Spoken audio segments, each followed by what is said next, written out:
चलिए guys, next देखते हैं रिफ्लेक्शन ऑफ लाइट। तो रिफ्लेक्शन ऑफ लाइट एक ऐसा फिनोमेना है जिससे हम किसी भी ऑब्जेक्ट को देख सकते हैं। अभी हम देखेंगे कि रिफ्लेक्शन ऑफ लाइट बेसिकली होता क्या है। मान लीजिए कोई ऑब्जेक्ट है, उस पर लाइट पड़ रही है। यहाँ पे एक सन है और इस सन से क्या हो रहा है, इस ऑब्जेक्ट पे लाइट पड़ रही है। तो ये ऑब्जेक्ट क्या करता है, इस लाइट को रिफ्लेक्ट कर देता है। क्या करता है, ये इस लाइट को रिफ्लेक्ट कर देता है, यानी वापस उस लाइट को दूर भेज देता है। ठीक है, लेकिन जहाँ से वो आई है उस डायरेक्शन में ही वापस नहीं भेजता, बल्कि उसके अपोजिट डायरेक्शन में। ठीक है, अगर ये लाइट इस ऑब्जेक्ट पे परपेंडिकुलर आ रही होती है, यानी सीधी आ रही होती, 90 डिग्री पे आ रही होती, तो ये ऑब्जेक्ट क्या करता है, ये उसी डायरेक्शन में उसे वापस भेज देता जहाँ से ये आई है।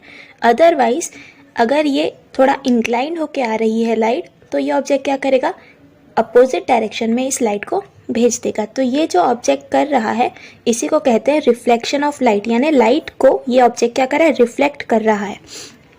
अब देखते हैं कि रिफ्लेक्शन ऑफ लाइट का यूज कहाँ पे होता है। The rays of light falling on an object from a source of light are thrown back from the surface of that object. तो यहाँ पे क्या बताया जा रहा है कि जो रेज है लाइट की, जो कि किसी भी ऑब्जेक्ट पर पड़ रही है, मान लीजिए ये बल्ब है, यहाँ पे आपको फिगर में दिखाया गया है, इस बल्ब में से लाइट निकल रही है। ठीक है, तो ये बल्ब में से जब लाइट निकल रही है तो वो रेज ऑफ लाइट है। लाइट क्या कर रही है, रेज में निकल रही है। तो ये जो रेज ऑफ लाइट है जो किसी भी ऑब्जेक्ट पे फॉल कर रही है, यहाँ पे ये बॉक्स ऑब्जेक्ट है, तो ये ऑब्जेक्ट क्या करता है, are thrown away back from the surface of that object. ये ऑब्जेक्ट क्या करेगा, अपने सरफेस पर से लाइट को वापस से थ्रो कर देगा दूसरी तरफ, अपोजिट डायरेक्शन में। और इसी फिनोमेना को क्या कहते हैं हम, इसी को कहते हैं हम रिफ्लेक्शन ऑफ लाइट। तो what is reflection of light, ऐसा क्वेश्चन बन सकता है जिसमें आपको ये पूरी डेफिनेशन लिखनी पड़ेगी। ठीक है, we see that object when the reflected rays reach our eyes। और हमें ये ऑब्जेक्ट कब दिखता है, जब ये जो रिफ्लेक्टेड रेज है ये हमारी आंखों तक पहुंचती है। बेसिकली यहाँ पे हो क्या रहा है, अगर हमारे सामने कोई ऑब्जेक्ट है तो इस ऑब्जेक्ट को हम क्यों देख पाते हैं। आपके सामने फ़ोन है, आप फ़ोन को क्यों देख पा रहे हो, क्योंकि ये ऑब्जेक्ट क्या करता है, लाइट को रिफ्लेक्ट करता है और वो लाइट हमारी आंखों तक पहुँचती है। तो जब वो लाइट हमारी आंखों तक पहुँचती है तभी हम उस ऑब्जेक्ट को देख सकते हैं। ठीक है, अब ये ऑब्जेक्ट जो लाइट रिफ्लेक्ट कर रहा है, ये हो सकता है कि ये उसकी खुद की लाइट हो, लेकिन ऐसा भी हो सकता है कि ये जो लाइट वो रिफ्लेक्ट कर रहा है ये उसने किसी और से ली हो, है ना। आपको समझ रहा है, यहाँ पे क्या बात हो रही है कि ये जो ऑब्जेक्ट है, ऑब्जेक्ट क्या करता है, लाइट को रिफ्लेक्ट करता है। अब दो केसेस हो सकते हैं, ऐसा भी हो सकता है कि जो लाइट ये ऑब्जेक्ट रिफ्लेक्ट कर रहा है ये लाइट उस ऑब्जेक्ट की खुद की हो, लेकिन ऐसा भी तो हो सकता है कि वो जो लाइट है वो ऑब्जेक्ट की खुद की ना हो, बल्कि उसने किसी और से ली हो। अब इसका क्या मतलब हुआ, देखिए यहाँ पे जो ये बॉक्स है ये लाइट को तो रिफ्लेक्ट कर रहा है, लेकिन ये लाइट इस बॉक्स के पास आई कहाँ से, तो ये जो लाइट है इस बॉक्स ने ली है इस बल्ब से और फिर उसको रिफ्लेक्ट किया है। मतलब लाइट जो है वो बल्ब की है, ऑब्जेक्ट की नहीं है। लेकिन दूसरी एक केस की मैं बात करूँ, मान लीजिए सन है। ठीक है, हम सन को देख रहे हैं, यहाँ पे हमारी आँख है, तो हम सन को देख रहे हैं तो सन भी तो लाइट रिफ्लेक्ट कर रहा है। अब सन की खुद की लाइट है, ठीक है, सन की खुद की लाइट है और सन वो जो लाइट है हमारी आंखों तक पहुंचा रहा है। तो जो ऑब्जेक्ट्स यहीं पे आपको बताया गया है कि स्टार्स आर ल्यूमिनस, हमने ये पहले भी पढ़ा है कि जो ऑब्जेक्ट्स खुद की लाइट प्रोड्यूस करते हैं उन्हें हम क्या कहते हैं, luminous objects. Planet satellites are non luminous, लेकिन जो प्लैनेट्स हैं, जो सैटेलाइट्स हैं, उनके पास खुद की लाइट नहीं होती, इसीलिए हम उन्हें क्या कहते हैं, वो नॉन ल्यूमिनस है, क्योंकि वो लाइट को इमिट नहीं कर रहे, लाइट को बाहर नहीं छोड़ रहे। Sunlight reflected from the surface of the moon reaches us. अब यहाँ पे जो मैं बात आपको समझाना चाह रही थी कि मान लीजिए ये सन है और ये मून है। ठीक है, ये क्या है, हमारा मून है और हम यहाँ पे खड़े। अब हमको मून दिख रहा है। अब हमको मून क्यों दिखता है, मून के पास तो खुद की लाइट है नहीं, लेकिन मून क्या करता है, लाइट को रिफ्लेक्ट करता है। अब मून के पास खुद की लाइट है ही नहीं तो वो रिफ्लेक्ट कैसे करता है, तो ये जो मून है ये सन की लाइट को रिफ्लेक्ट करता है। सन से लाइट मून तक जाती है और मून क्या करता है, उसी लाइट को रिफ्लेक्ट कर देता है और वो लाइट हमारी आंखों तक पहुंचती है, इसीलिए हमें मून दिखाई देता है। तो एक्चुअल में हम जिसे मून लाइट कहते हैं, है ना, मून जो हमें रात में दिखता है और हम जिसे चंद्रमा का प्रकाश कहते हैं या मून लाइट कहते हैं, वो मून की खुद की लाइट नहीं होती बल्कि वो सन की लाइट होती है जो मून ने क्या की है, रिफ्लेक्ट की है। ठीक है, फिर नेक्स्ट देखते हैं, कैन यू टेल, यहाँ पे कुछ क्वेश्चंस पूछे गए हैं। In which objects do we see a reflection, ऐसे कौन से ऑब्जेक्ट्स हैं जिनमें हम रिफ्लेक्शन देख सकते हैं। तो हम रिफ्लेक्शन यानी हमारी जो इमेज है, तो हमारी जो इमेज है वो हम किस में देख सकते हैं, मिरर में। तो mirrors are the objects in which we see are reflection, तो इसका आंसर आ जाएगा mirror. What is the difference between an object and its reflection? What causes the difference? अब आपको यहाँ पे बताना है कि जो ऑब्जेक्ट है और जो उसकी रिफ्लेक्शन है, जो उसकी इमेज है, उसमें डिफरेंस क्या है ना। यहाँ पे मान लीजिए मिरर है, हम इसके सामने जाके खड़े हो गए, तो आप में और वो जो मिरर बनी है, वो जो इमेज बनी है, रिफ्लेक्शन बना है आपका मिरर में, उसमें डिफरेंस क्या है। तो आप देखोगे जो रिफ्लेक्शन होता है वो लेटरली इन्वर्टेड होता है। इसका मतलब क्या हुआ कि अगर आप मिरर के सामने खड़े होकर अपना राइट हैंड ऊपर उठाओगे तो आप देखोगे कि मिरर में आपका जो रिफ्लेक्शन बना उसका भी ऊपर हाथ उठेगा, लेकिन वो अपना लेफ्ट हाथ ऊपर उठाता है। तो इसको बोलते हैं लेटरली इन्वर्टेड। ठीक है, तो यही डिफरेंस होता है आप ऑब्जेक्ट में और रिफ्लेक्शन में। नेक्स्ट देखते हैं, let us see how light is reflected from the 3 surfaces shown along side. अब हमें देखना है कि लाइट कैसे रिफ्लेक्ट होती है तीनों सरफेसेस में से।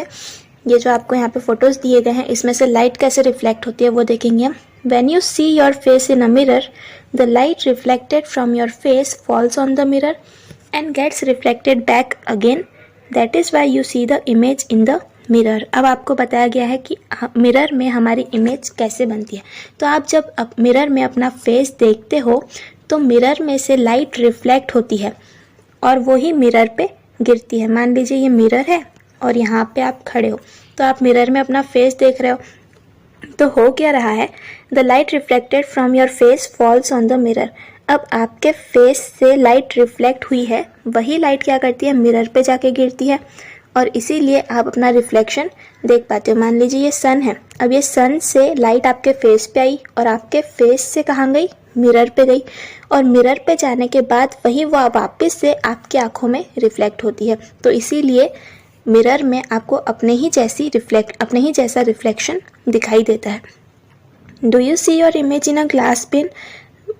You too, although it is somewhat faint, no image will be seen at all on a wooden surface। अब आपको ग्लास पेन यानी ये जो कांच होते हैं, हमारे खिड़की के कांच होते हैं, दरवाज़ों के कांच होते हैं या गाड़ी के कांच हैं, उन्हें ग्लास पेन कहते हैं।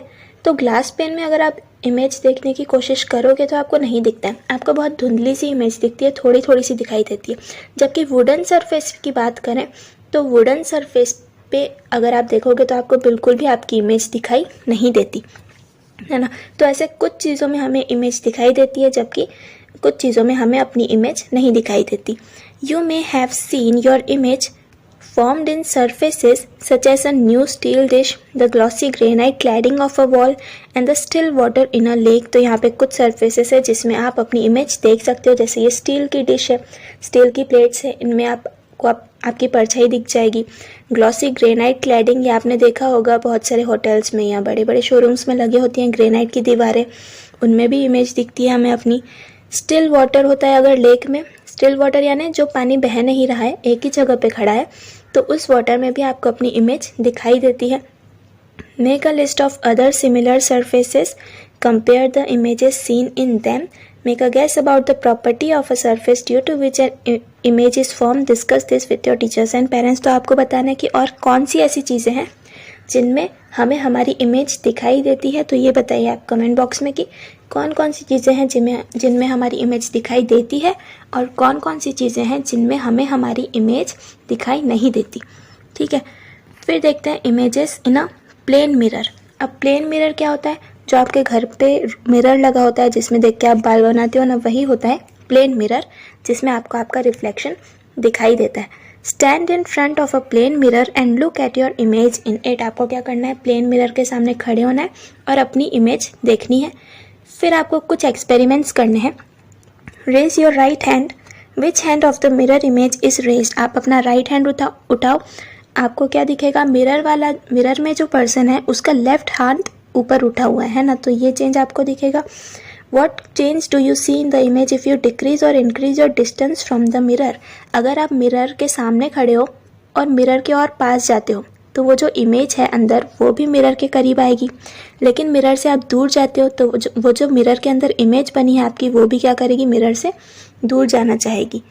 Is there any difference between your height and height of the mirror image? आपकी हाइट और मिरर में जो इमेज है उसकी हाइट, क्या उसमें आपको कोई डिफरेंस दिखता है? तो मिरर में जो इमेज है और आपकी जो हाइट है उसमें सेम हाइट आपको दिखती है, कोई डिफरेंस नहीं दिखता। यहाँ पे इन्हीं तीनों पॉइंट के आंसर दिए गए हैं जो हमने देखा। The left and right sides of the original object appears to be exchange in the mirror image. वही बात है कि लेफ्ट और राइट साइड क्या हो जाती है, मिरर में एक्सचेंज हो जाती है। अगर आप अपना राइट हाथ उठाते हो तो मिरर में लेफ्ट दिखता है, आप लेफ्ट हाथ उठाओगे तो मिरर में राइट हैंड दिखेगा, है ना। तो ये एक्सचेंज हो जाता है लेफ्ट और right sides. Image is as far behind the mirror as the object is in front of it. तो आप जितना डिस्टेंस पे होगे मिरर से, इमेज भी उतना ही डिस्टेंस पे होगी। मान लीजिए ये मिरर है, ठीक है, ये मिरर है। आप अगर यहाँ पे खड़े हो मिरर के सामने तो आप अगर 5 मीटर के डिस्टेंस पे खड़े हो तो आपकी जो इमेज बनेगी वो मिरर के पीछे बनेगी, लेकिन वो भी कितने डिस्टेंस पे बनेगी, 5 मीटर के डिस्टेंस पे। तो ये एक इम्पॉर्टेंट बात है कि आप जितने डिस्टेंस पे खड़े होते हो उतने ही डिस्टेंस पे क्या बनती है, आपकी इमेज बनती है मिरर में। Size of the image is the same as that of the object. अब आप जो इमेज है उसकी साइज कितनी होगी, जितना आपकी साइज है उतनी ही इमेज की भी साइज होगी। ये सब हम किसकी बात कर रहे हैं, तो ये हम बात कर रहे हैं प्लेन मिरर की, ठीक है। तो ये ऐसी इमेजेस बनती हैं प्लेन मिरर में। 3 चीज़ें हमने देखी प्लेन मिरर के रिस्पेक्ट में, क्या कि प्लेन मिरर में लेफ्ट और राइट साइड एक्सचेंज हो जाती है। दूसरी बात, जो इमेज है वो उतने डिस्टेंस पे बनती है जितने डिस्टेंस पे आप खड़े होते हो। मिरर से डिस्टेंस गिना जाता है इमेज का भी और आपका भी। तीसरी बात कि मिरर में आपकी जितनी हाइट है उतनी ही हाइट किसकी होगी, जो मिरर में आपकी इमेज बन रही है उसकी भी हाइट उतनी ही होगी, उसका भी साइज क्या होगा, उतना ही होगा। तो ये 3 चीज़ें इंपॉर्टेंट थी प्लेन मिरर से रिलेटेड। नेक्स्ट देखते हैं, how will you light up a dark room using reflected light. तो रिफ्लेक्टेड लाइट का यूज़ करके आप एक डार्क रूम है जिसमें अंधेरा है पूरा, तो उस रूम को आप लाइट अप कैसे करोगे, उसमें लाइट कैसे लाओगे। तो जो रिफ्लेक्टेड लाइट्स का यूज़ करना है आपको। रिफ्लेक्टेड लाइट आप सन की यूज़ कर सकते हो, लाइक आप सन से लाइट आ रही है, ठीक है, बहुत ही अंदर पे रूम है जहाँ पे सन की लाइट डायरेक्टली नहीं पहुँच पा रही, तो हम मिरर्स लगा देंगे, मिरर से लाइट रिफ्लेक्ट हो जाएगी और वो रूम तक पहुँच जाएगी। Try to start the TV by operating the remote control from behind it. आपको क्या करना है कि टीवी का रिमोट जो है, आप क्या करो, टीवी के पीछे जाके खड़े हो जाओ और फिर रिमोट से चैनल पलटाने की कोशिश करो। हो पाएगा क्या, नहीं हो पाएगा। तो ऐसा क्यों नहीं हो पाया, क्योंकि अगर रिमोट देखा है तो रिमोट में सामने एक लाल बत्ती होती है छोटी सी जिससे लाइट निकलती है, वो होती है इंफ्रारेड लाइट होती है। वो लाइट जो है वो टीवी तक पहुंचती है और तभी जाके टीवी काम करती है, टीवी के चैनल चेंज होते हैं। लेकिन आप टीवी के पीछे चले गए तो वो लाइट जो है वो पहुंच नहीं पाएगी टीवी तक, है ना, इसीलिए चैनल भी चेंज नहीं हो पाएगा। फिर नेक्स्ट देखते हैं अ पिन होल कैमरा।